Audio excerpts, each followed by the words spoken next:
hindi tayo magpapabuli. Bilang inyong Chief of the Philippine National Police, hindi ko papayagan na tayo ay binubuli ng ganyan-ganyan lamang, sino man sila at anuman ang status nila. Especially the name calling. Hindi natin papayagan yan. Tawagin tayong unggoy, hindi po pwede yan. Tayo ay Pilipino, tayo ay tao.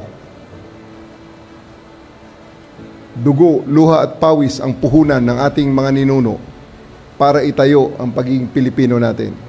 Para depensahan ang pagiging Pilipino natin. Para tayo ay respetuhin ng ibang mga tao at ibang mga bansa.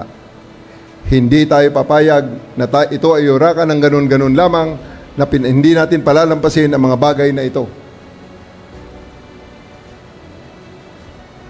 Obligasyon natin na itayo at depensahan ang ating pagka-Pilipino. Pulis tayo, we swear on that oath, we swear on that duty, at hindi natin aatrasan ang trabaho na yan. Kaya kung sino mang yuyurak sa ating pagkatao at sa ating mga kababayan,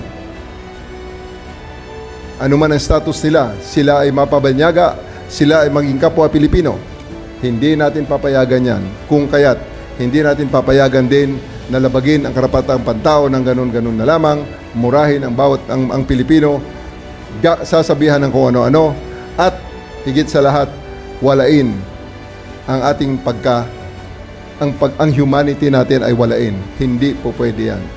So, sa ngayon, sarado natin ang chapter na yan, ipinakita natin, we stood up to the bully ran away. Maraming salamat sa inyong suporta sa bagay na yan. Palakpakan natin ang ating mga sarili.